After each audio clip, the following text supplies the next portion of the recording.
중에서 변화된 사람을 이야기할 때 몇 사람을 들 수 있는데요. 그 중에서 빼놓을 수 없는 분이 바로 예수님 제자 베드로입니다. 아까 장모님 기도하시면서 1,000원짜리 주고 1,000원짜리 주고 10,000원짜리 줬던 그분들도 변화되었으라고 믿습니다. 자, 이것이 바로 이제 변화된 예수님의 제자 베드로 이야기를 보면요. 베드로가 어떻게 변화되었는가 하는 말씀이 있는데, 베드로는 한마디로 정리한다고 들으면 예수님을 처음에는 선생님 하고 불렀습니다. 그런데 나중에는 그 예수님을 주님 이렇게 고백하는 사람으로 바뀐 것입니다. 우리 모든 성도들도 바로 예수님을 주님이라고 고백하게 그렇게 변화되는 성도들이 되기를 주님의 이름으로 부탁드립니다. 아멘. 원래 베드로의 이름은 시몬입니다. 그의 지금은 갈릴리 어부였고 어느 날 베드로가 밤이 밝도록 수고를 했지만 한 마리의 곰도 잡지 못하고 빈손으로 돌아오게 됩니다. 이제 몹시 지친 가운데 그물 이렇게 정리하고 있는데 예수님께서 다가오시면서 배를 좀 빌려달라 이렇게 청합니다. 베드로는 예수님의 그 청함에 의해서 배를 띄웠고 배에 앉으신 예수님께서는 바닷가 주변에 있는 사람들에게 말씀을 가르쳤습니다. 근데 예수님이 많은 사람들에게 무리들에게 말씀을 가르쳤을 때에 베드로는 생각했죠. 아, 이제는 집에 가서 쉬어도 되겠구나 이렇게 생각했어요. 그런데 뜻밖의 예수님께서 베드로에게 한마디 말씀합니다. 누가복음 5장 1절에 있는 말씀 보니까 깊은 곳에 가서 그물을 내려 고기를 잡으라 이렇게 말씀합니다. 이 말씀은 평생 동안 바닷가에서 살던 여러분 이 베드로에게 한 말씀인데 이 베드로에게는 맞지 않습니다. 왜냐하면 당시에 바로 이 그물은 지금 우리나라 그물처럼 막 깊은 수십 몇 미터까지 내려갈 수 있는 그물이 아닙니다. 그냥 던져서 위에 이렇게 떠 있는 그런 고기들만 잡을 정도이기 때문입니다. 그렇기 때문에 이것은 도저히 가능성이 없다. 이걸 베드로는 알고 있습니다. 그리고 이미 해가 떴기 때문에 해가 뜨면 고기들은 바닷물 깊은 곳으로 내려갑니다. 그러니까 그물도 작고 가능성은 전혀 없으리라고 생각했는데 그 말씀에 베드로가 순종을 합니다. 아마 이렇게 순종하게 된 것은 베드로가 배를 빌려드리고 배전에 앉아 있으면서 예수님이 무리들에게 말씀을 가르치셨을 때에 계속 들으면서 그 말씀이 베드로의 영혼에 적셔졌는지도 모르겠습니다. 안 들은 것 같은데 우리 아이들이 놀면서도 부모의 말을 다 듣는 것처럼 이런 의미에서 우리들도 늘 말씀 듣기를 즐거워하는 성도가 되어야 되는데요. 예수님께서 지금 깊은 데로 가서 그물을 내려 고기를 잡으라 이렇게 말씀하니까 이 말에 바로 시몬이 예수님에게 뭐라고 반응하는가 하면 누가복음 5장 5절에 읽어보면 바로 시몬이 대답하여 이르되 선생님 우리 밤이 새도록 수고하였으되 잡은 것이 없지만 말씀에 의지하여 내가 그물을 내리리이다 이렇게 순종합니다. 여기서는 분명히 어떻게 부릅니까? 예수님을 선생님 하고 부릅니다. 그리고 선생님의 그 말씀, 예수님의 말씀에 그물을 던집니다. 여러분 결과는 어떻게 되었습니까? 우리가 너무도 잘 알고 있듯이 얼마나 많이 잡혔는데 혼자서는 도저히 그 그물을 끌어올릴 수가 없습니다. 그래서 옆에 있는 동료들에게 오라 도와달라 이렇게 해서 끌어올립니다. 그래서 두 배가 서로 가라앉을 만큼 많은 고기를 획득하죠. 여러분 상식적으로나 베드로의 평생의 경험으로 봐서 도저히 믿어지지 않는 놀라운 일이 지금 눈앞에 펼쳐집니다. 자기 상식으로는 이미 해가 뜨면 고기는 바다 깊은 곳으로 내려갑니다. 그리고 자기의 그물이 짧기 때문에 그물을 던져서 그 고기를 잡는다는 것은 도저히 불가능합니다. 물론 정신 못 차리고 고기가 한두 마리가 바다 밑에까지 내려가지 않고 위에서 놀 수도 있겠죠. 그런 몇 마리를 잡은 것이 아니라 그물이 찢어질 만큼 자기 혼자 가져오는 것이 아니라 동료들의 도움이 필요할 만큼 고기를 잡게 됩니다. 그러자 바로 이 베드로가 예수님을 무엇라고 부릅니까? 5장 8절에 있는 말씀 보니까 시몬 베드로가 이를 보고 예수의 무릎 아래 엎드려 여러분 읽으십시오. 이르되 시작 뭐라고 써있어요? 주여 나를 떠나소서. 따라서 하세요. 주여 나를 떠나소서. 그렇게 말합니다. 나는 죄인이다 이렇게 말씀하는 것을 보게 됩니다. 방금 전반에도요 예수님을 선생님이라고 부른 이 시몬이 바로 고기를 잡는 자기 상식이나 경험으로는 도저히 이해되지 못하는 놀라운 일이 생기니까 주님 이렇게 부르는 것을 볼 수 있습니다. 여러분 선생님과 주님의 차이는 뭘까요? 선생님은요, 우리들에게 지식을 줍니다. 어느 정도 삶에 도움이 될 수는 있습니다. 그런데 주님이라고 부르는 그분은 우리의 영혼 깊은 곳에 오시는 분입니다. 그리고 우리에게 영원한 생명을 주시는 분입니다. 이날 예수님을 주라 이렇게 부른 이유로 베드로는 평생을 예수님을 주라 부르면서 예수님을 따르게 됩니다. 그렇게 예수님을 따르던 어느 날 예수님의 제자들이 바로 저 북쪽 바로 빌립보 가이사랴에 갔습니다. 그때 예수님께서 제자들에게 지금까지 함께 생활하면서 많은 질문을 했지만 지금까지 했던 질문보다도 훨씬 더 중요한 결정적인 질문 하나를 합니다. 그게 바로 오늘 본문의 말씀입니다. 뭐라고 말합니까? 너희는 나를 누구라 하느냐? 15절에 이렇게 질문합니다. 이 질문에 대표라도 되듯이 베드로가 대답하죠. 여러분 이것은 우리가 너무도 잘 알고 있는 말씀입니다. 다 같이 한번 해볼까요? 16절 시작. 주는 그리스도시요 살아계신 하나님의 아들입니다.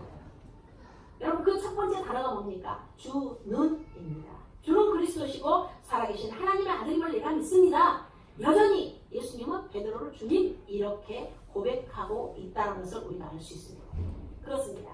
예수님께서는 바로 시몬 베드로에게만 주가 되시는 것이 아니라 저에게도 주님이시고 여러분에게도 주님이 되십니다. 아멘.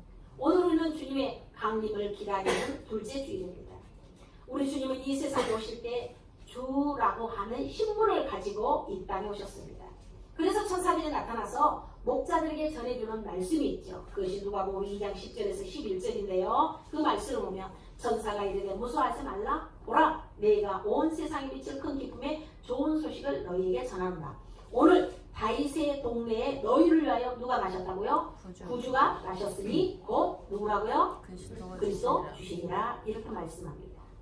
예수님이 이 땅에 오실 때 바로 주라고 불리는 분으로 이 땅에 오셨습니다. 그래서 우리가 예수님을 제대로 믿으려고 한다면 반드시 예수님을 주님으로 믿어야 합니다. 바로 주님으로 고백해야 된다는 것입니다. 그것이 로마서 10장 9절에 있는 말씀 보면요. 네가 만일 내 입으로 예수를 주로 시인하며 또 하나님께서 그를 죽은 자 가운데서 살리신 것을 내 마음에 믿으면 구원을 받으리라. 이렇게 분명하게 기록하고 있습니다. 그렇기 때문에 여러분 우리는 예수님은 어떤 훌륭한 선생이라든지 아주 뛰어난 성인 중에 한 분이라는 이런 식으로 고백을 해가지고는 우리 모두가 구원에 이를 수 없다는 것을 우리 모두 기억하시기를 주님의 이름으로 부탁드립니다. 여러분 예수님이 여러분에게 누구라고요? 누구라고요? 주님. 다시요. 여러분 예수님이 여러분에게 누구라고요? 주님이십니다. 그래서 우리는 예수님을 높이는 단어를 붙여가지고 주님 하고 주여 이렇게 부르는 것입니다.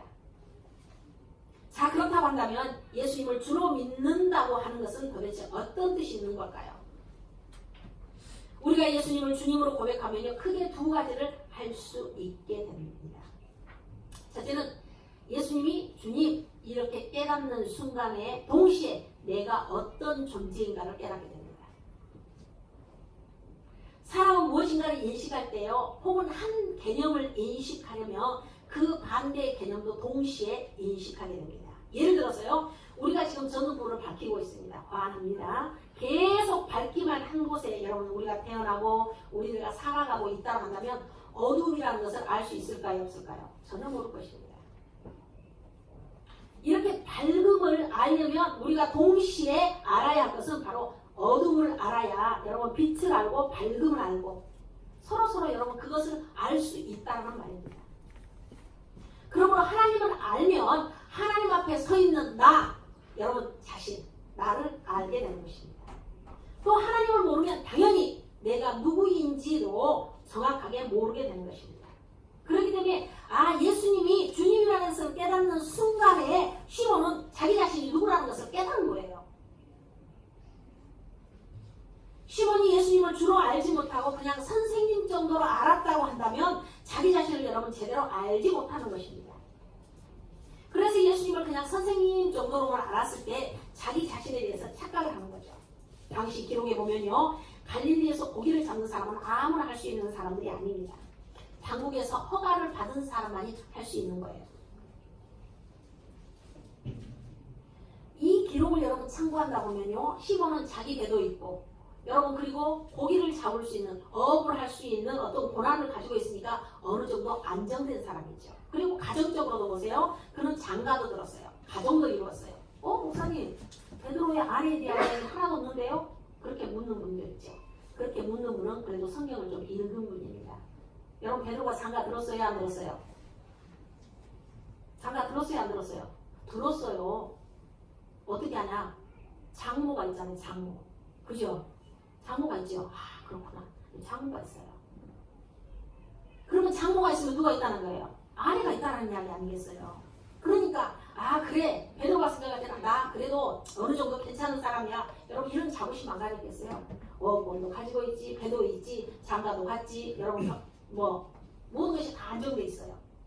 그런데 여러분 이것이 집 면목이 아니라는 거예요. 그냥 착각에 불과한 거예요. 왜냐하면 주님을 모르기 때문에 자기 자신을 모르고 그래 내 정도면 괜찮아 이렇게 생각했다는 것입니다. 그런데 나중에 그물이 찢어질 정도로 엄청난 고기를 잡고 좀 전에 읽은 말씀처럼 예수님이 이제 선생님이 아니구나 주님이시구나 이걸 딱 깨닫는 순간에 동시에 자기의 진 면목을 깨닫게 된 것입니다. 자신이 썩 괜찮은 사람이 아니라 주님 앞에서 오히려 머리를 조아리고 엎드릴 수밖에 없는 형편없는 누구? 죄인이라는 것을 바로 알게 된 것입니다. 아까 읽은 여러분 누가복음 5장 8절을 여러분 다시 한번 읽어드리겠습니다. 시몬 베드로가 이를 보고 예수의 무릎 아래 엎드려 이르되 주여 나를 떠나소서.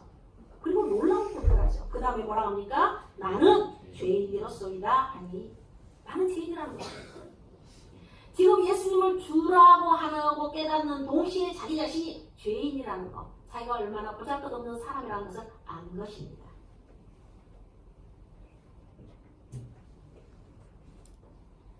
그래서 예배당에 다니는데 여러분 수십 년이 돼서 자신이 정말 나는 멸망할 죄인이라는 것을 여러분 모르고 있다면 이거는 여러분 무리라는 것을 우리는 알 수 있습니다.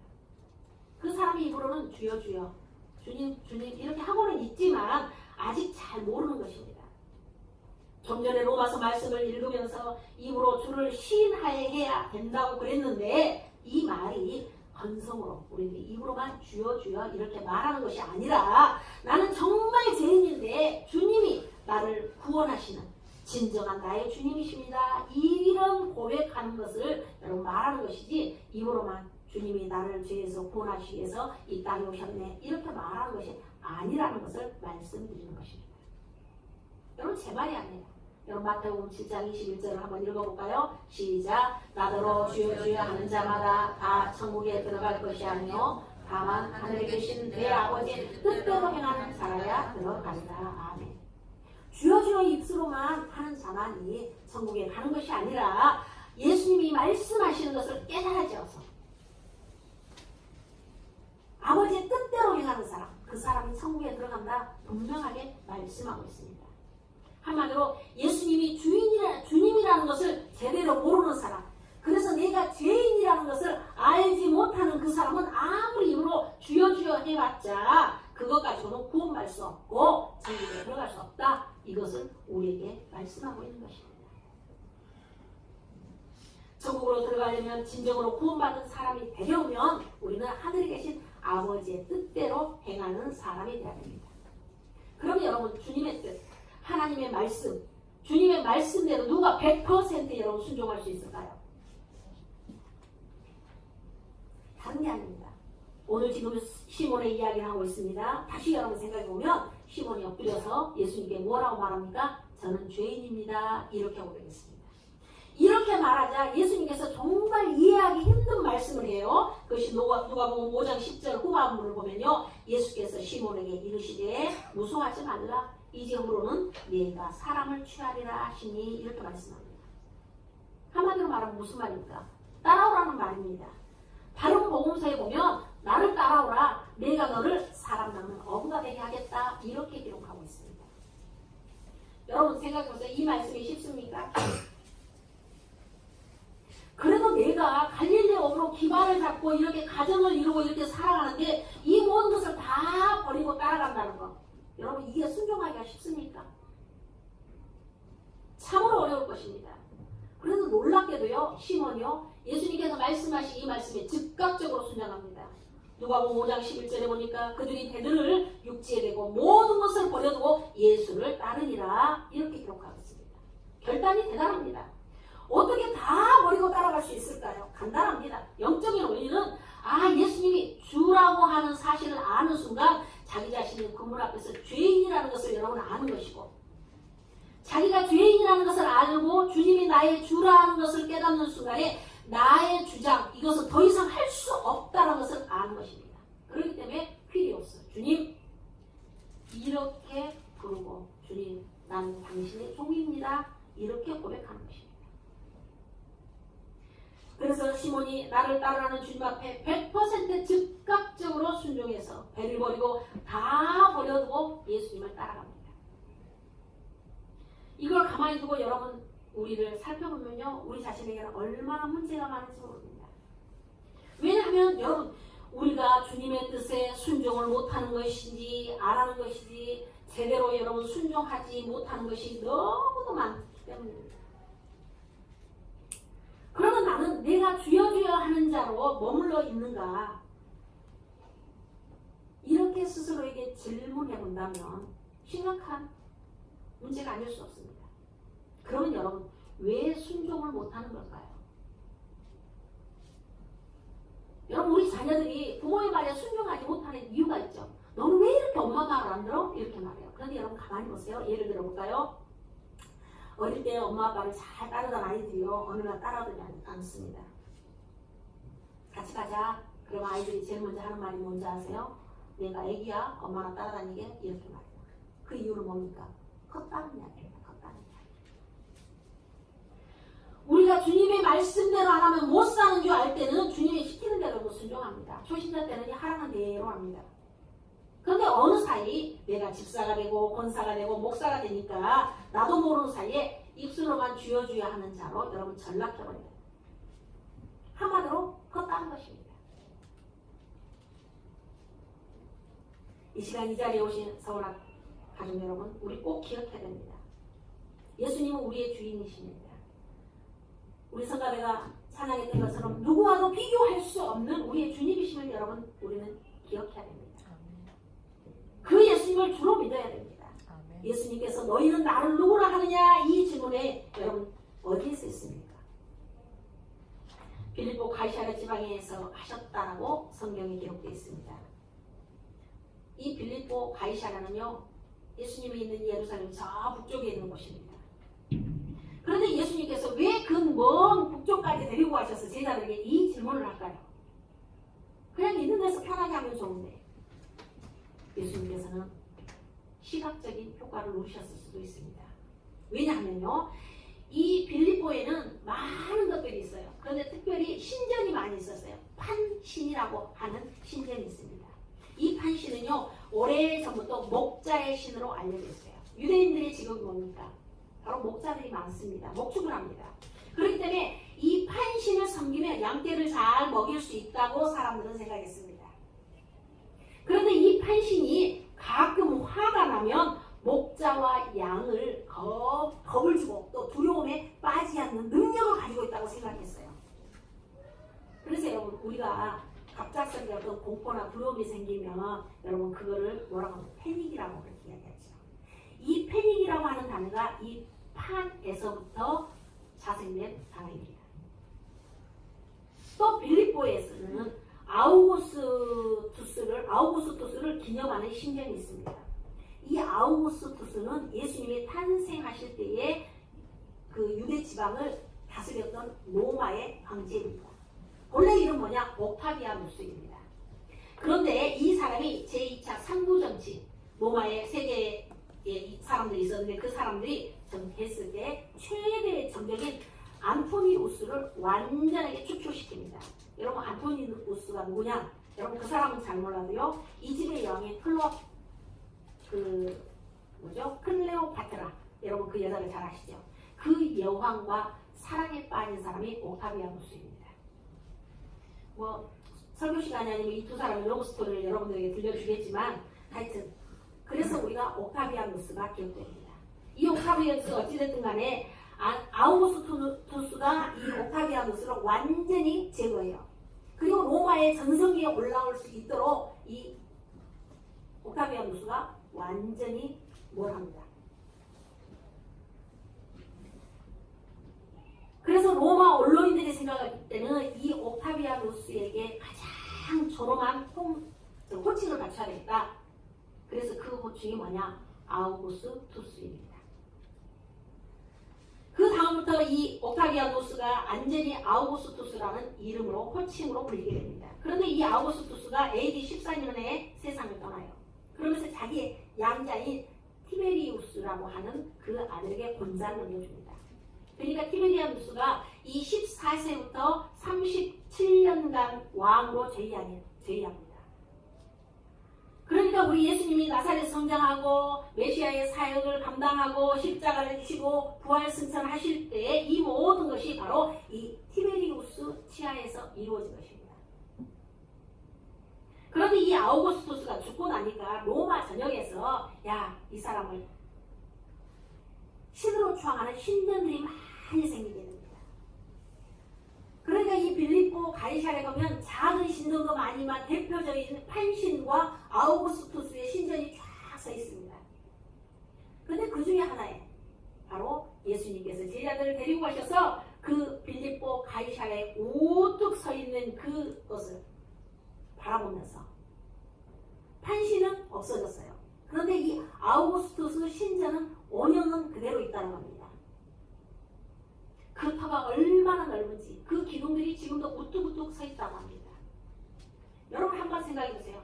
한편에는 판전 신전이 여러분 있고 또 한쪽에는 아우구스투스를 여러분 신으로 만드는 신전이 있습니다. 그리고 그 안에 많은 사람들이 하얀 옷을 입고 꽃을 들고 재물을 들고 그 신전에 드나듭니다. 그것을 바라보고 있는 예수님과 제자들이 있습니다. 그때 그것을 바라보고 있는 제자들에게 예수님이 물으신 거죠. 저 사람들은 판신을 아니면 아우구스투스를 신으로 저렇게 섬기고 있는데 너희는 나를 누구라 하느냐? 이렇게 묻습니다. 그러자 시몬 베드로가 우리가 좀 전에 읽은 것처럼 주는 그리스도시요 살아계신 하나님의 아들입니다. 이렇게 대답합니다. 이 말을 뒤집으면 이거죠. 바로 예수님, 당신은 나의 주님이십니다. 아무리 판신이 위대해 보이고 한다 할지라도 아우구스투스가 바로 대단해 보인다 할지라도 나에게 유일한 주님은 바로 예수님밖에 없습니다. 저는 그 누구도 섬기지 아니하고 오직 예수님을 주로 섬기겠습니다. 이 고백입니다. 그런데 여러분, 이 베드로가 했던 이 고백, 그 고백이 예수님을 주로 여기기는커녕 가볍게 생각하는 사람들이 너무도 많아졌습니다. 주님은 이 땅에 계실 때 너무도 초라해 보이셨기 때문이죠.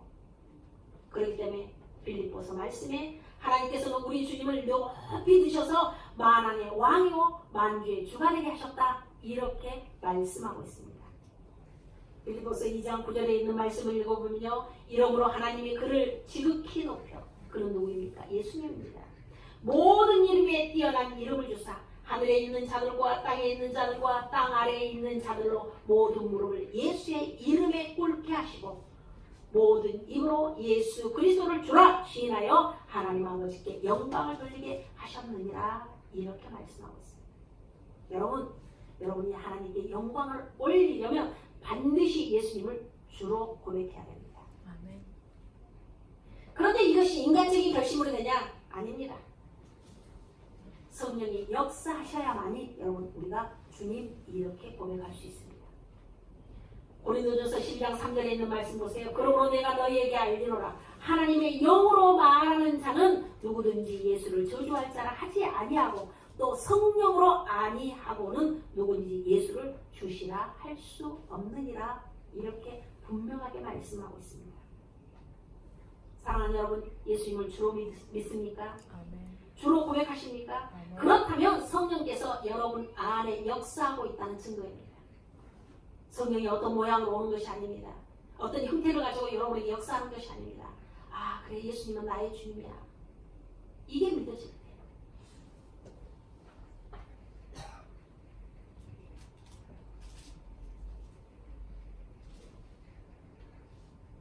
저는 한 주간 이 말씀을 생각하면서 우리들이 찬양하는 예수는 그리스도, 예수는 주, 하나님의 영으로 경배드리니, 이 찬양이 끝나지 않았습니다. 하나님의 영으로만 예수는 그리스도라고, 예수는 주님이라고 이렇게 고백하며 하나님에게 영광을 돌릴 수 있다는 것입니다.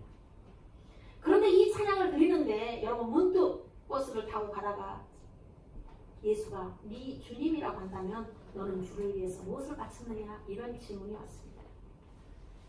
너는 주님을 위해서 너는 어떻게 하고 있느냐? 교회 안에서 일하면 다 주의 일이냐? 너의 영광과 명예를 위해서 하는 것은 아니냐? 이런 질문이 제 마음을 두드렸습니다. 그래서 저는 더 결심했습니다. 예수님만을 나의 주님으로 더 섬겨야겠다. 목회를 다른 어떤 목적으로도 하지 말고 주 대신 예수님만을 위해서 바로 목회를 해야 되겠다라고 결심했습니다. 그러고 여러분 잘 분별하시기 바랍니다. 여러분들이 정말 소중한 분들이긴 합니다. 그러나 저의 주는 아닙니다. 그래서 저는 어떤 사람의 비유를 마치고 누구에게만 잘해주려 하고 나만 대접받으려고 하는 여러분 그런 생각들은 버려야 합니다. 저를 사랑해주는 것도 여러분 감사합니다. 저 또한 여러분의 주는 아니기 때문입니다. 오직 한 분 예수님, 우리 주님, 그분 앞에서만 여러분 우리가 올바르게 하면 됩니다. 우리가 주님을 섬길 때 여러분 그 정신으로, 이 정신으로 여러분 섬겨야 합니다. 교회 일을 하면서 그 안에 내가 여러분 주가 되어서는 안 됩니다. 내가 좋아하는 사람하고는 어떤 것을 하게 된다면 여러분 그런 것들이 여러분 주가 되는 것이지 예수님이 주가 되는 것은 아닙니다. 예수님은 당신만을 주로 섬기기라고 요구하고 계심을 여러분 우리 모두는 기억해야 됩니다. 그러므로 우리 사마라교회 모든 이 교회 공동체 안에는 예수님만을 주로 섬기는 분들이 가득하기를 원합니다. 그러려면 여러분 우리는 버려야 할 것들이 너무너무 많습니다. 시몬 베드로가 배도 버렸습니다. 그물도 버렸습니다. 자기의 가정도 다 버린 것처럼 우리의 고집, 우리의 욕심, 우리의 모든 것을 다 버릴 수 있어야 됩니다. 사랑하는 여러분, 이 성화교회가 어떤 교회가 되기를 원하십니까? 여러 가지 대답하실 수 있을 것입니다. 그러나 여러분, 예수님만을 주로 믿는 교회가 되어야 합니다. 예수님만을 주로 모시고 머리 대신 그 주님을 따라서 순종하는 교회가 되어야 이 교회가 건강한 교회가 될 것입니다.